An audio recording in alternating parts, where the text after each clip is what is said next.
Jeannie Hayes Virtual Studio at Marquette University. This is Golden Eagles Sports Report. Marquette gets the rebound, and the champions have gone down! Hello everyone, I'm Kristin Parisi alongside Adrian Fraga, and tonight we are now joined by men's basketball players David Joplin and Stevie Mitchell. Thank you both so much for joining us. Thanks for having us. Yeah. So I guess just starting right off, as you sit here and reflect on the season that you both had, would you say it was a successful year based on the expectations and going into the season? Yeah, I mean, I feel like we had a fun year. I feel like fun grew a lot. So I feel like our relationships got stronger. We got more connected as a team. So I feel like that's kind of the things we view as most important. And I feel like that was very successful this year. So I'd say we had a pretty successful year. Yep, to add on to that, like you said, just I think our relationships really showed out there on the court, and coming into the season being a young team, nobody expected much of us, but I think we were able to prove just how much better we've gotten since our freshman year and coming into last season. So I think we got a successful season. Now, did you think that the off-season preparation and just like having so much, just like the summer school and like being here over the summer, do you think that was one of the reasons why you're able to be so close, tight-knit, despite how young your team was?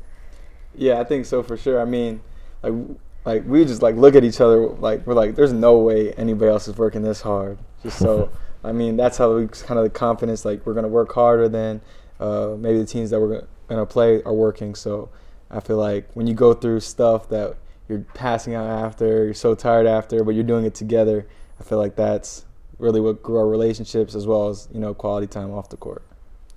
So with all this season or success you guys had in the regular season, the campus was super electric. Fans were selling out games. The Pfizer Forum record was broken. Obviously, this was a big deal. So how would you say the fans kind of played a role into how you guys performed this season? Well, I think they did a great job. I think it was pretty cool, like you said, breaking the Pfizer Forum record. I think just energy all around Marquette and just Milwaukee in general. I think there's a lot of excitement for our team. I think that I can't wait to see it next year. And I mean, it was fun being out there and hearing everyone go crazy when we would play. Yeah, just to add on to that, I mean, we started giving out the dominoes kind of early in the season. I feel like that's kind of the biggest representation of how we saw the crowds and the fans and the supporters really just as a domino and helping us be successful. Because we're playing against good teams, so we're going to need every little advantage. And everybody who came to games turned out to be a huge advantage with all the EGBs, they gave us. So yeah, for sure. So wait, but what game did you guys think had the biggest fan impact? What game do you think the fans brought the most passion and really just boosted up your game? It's hard to pick just one. Yeah. Our fans were lit every game. What about the student-only game? I feel like that was crazy. Game was crazy, yeah. What was it just like playing in the Al McGuire Center? It was so loud. I forgot about that. That was crazy. It was super loud. I just remember just people throwing towels around and stuff, being extra loud. And like you said, first couple plays of the game, we really got out onto the team, and then our fans went crazy. So I wish we could have more games in there, because there's nothing like playing in there when it's sold out. I remember the whole lacrosse team was right under that the basket on this side, so that was crazy. They brought their energy that they always have, and as well as everybody else, it was crazy. Yeah, it was the first game we couldn't really hear each other, and then we had to figure that out because hearing the plays was impossible. Yeah, and just looking specifically for you, David. You came into your sophomore year, huge impact off the bench from Marquette. You tripled both your points and your rebounds, and you became the Big East Sixth Man of the Year. So what did you focus on in your off season? Did you just come out and be such a big spark, and how did you see it play out in the court? Tried to just improve myself as much as I can. I knew that my role would be bigger in the coming up season, so just continue to trust myself and just go out there and play. Playing with them makes it so much easier. So just being myself, working on stuff I work on. I know when the ball's gonna come to me and things like that. So just making plays and getting right with the team.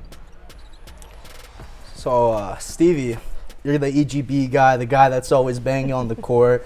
People always are praising your defensive effort and defense itself. So how would you what does the defense mean to your game? basically? I feel like for me, I just like really like always my whole life just wanted to win. And obviously on the team we had, everybody playing their role and trying to be a star at their role. And for me, my role was, to go out there, play hard, play defense, bring energy, bring some EGBs.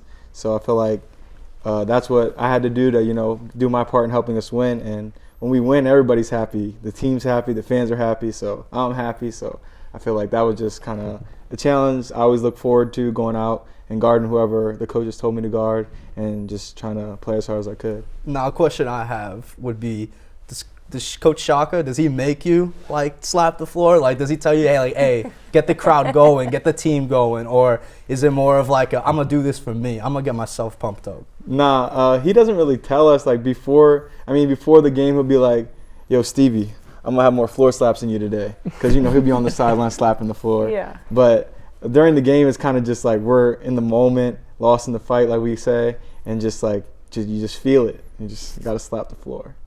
Yeah, just kind of like being lost in the fight. The fans are great, and one of the games that they traveled to was Chicago for DePaul, and that's the game where you had the 28 points, the 8 3-point outing for you, David. So would you say that was your best game this season, and at what point did you know that it was going to just be your day?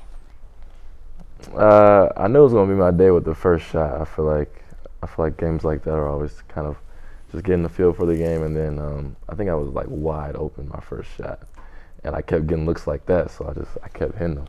But I think that was up there for one of my best games of the season. I think just us winning the conference tournament, I think that was just, as a team, one of our best games. And I think that, winning as a team is probably the most important thing. And I enjoyed I enjoyed all of our games across this time of the season. Yeah, and another fun game. Steals. Yeah, that was my favorite Jop game. 5 steals against Butler. Clinch win the outright Big East. Yeah. 5 steals, your job. Yeah, you guys all had a lot of great wins and a lot of great games. But then for you, Stevie, it was going back to Pennsylvania against Villanova, 19 points, your season high. So was it because of your crowd, your hometown crowd coming out, or was it just a coincidence that you always go off when you play Villanova? I appreciate you saying that. I always go off when I play Villanova, but I mean, I had a lot of family and a lot of friends in the crowd, so I was really looking forward to it. And I was just comfortable with all my family and friends in the crowd. And then I feel like, just went out. I didn't go out and expect to score my season high, but I just went out to do my role, and my teammates obviously found me. I made some shots, but I was still really just focused on defense, and I feel like I was just playing hard, and things just happened. So I was excited though, just to be playing in front of all my family and friends. So, obviously one of the biggest backbones, one of the biggest impacts has to be Coach Shaka Smart. So how would you guys say that Coach Shaka Smart has kind of helped you advance and improve your game, whether it be you guys' chemistry, technique, or just going out there and performing on the big stage? I would say for me, I think Coach Smart is just he's unique. We did something for him when he won Coach of the Year, and we all kind of picked something to describe him. And the thing I picked him was 101 because I've never met anybody like him. And I think everything he tells us to do, he has full confidence that we can do. And then the energy he brings is just crazy. So it's just if your coach has this much energy and he's not playing, then if you're out there, you better, match or exceed the energy he's bringing. So I think that's kind of the biggest thing for me, just how positive he is, and then how much he really cares about all of us. So just calling us to see what we're doing, checking on us for school, for whatever. So I feel like when you have a coach that really cares about you that much, you're gonna do it all, everything they tells you to do, to try to win. Yeah, for sure. It's been a lot. We're excited to see what happens next year. Now, before we go, I need 2 rapid-fire questions. Your favorite pair of Jordans you got, and who gets the aux before the game? Ooh, favorite pair of Jordans. I'm going to go with, was it the Oreo 4s or something like that? Is that what they call it? 5s? Those were nice. I like cool grays, all 11s. Right. Yeah. And who gets the aux before the game? I'm going to be honest. we all kind of listen to our own music, you Oh. know. If you had to pick someone who would you want to have the aux and then someone who couldn't, like no way you're getting the aux. I don't know. It's just weird because like I feel like whoever has it. I know we're probably making this more like confusing of a question than it has to be, but like whoever has it, I feel like they cater to the audience. But like he listens to people, like he'll listen to people I'd never heard of. Cam will listen to people I've never heard of. But I mean, like we all listen to Rod Wave, so We all listen to Rod Wave. and like all the. But in our shoot-arounds, Mark D has the aux. Interesting. Mark D does. So he be getting us hype in shoot-around. How often do you think Tyler Kolek listens to West Virginia Country Roads? Tyler Kolek likes Biggie Smalls. Really? Yeah, I can Interesting. see it. I've I never can see heard it. of West Virginia Country Roads. Like the before, West Virginia Mountain Mama, like the thing that they were playing at the West Virginia game. Not Tyler likes Biggie. I think, Okay. yeah, Anyways, he like Biggie. Anyways, but thank you so much for your answers. That's all the time we have. But we're excited to see what happens next season for the both of you. But coming up, the women's lacrosse team picked up a ranked win over the weekend. We discuss more after the break.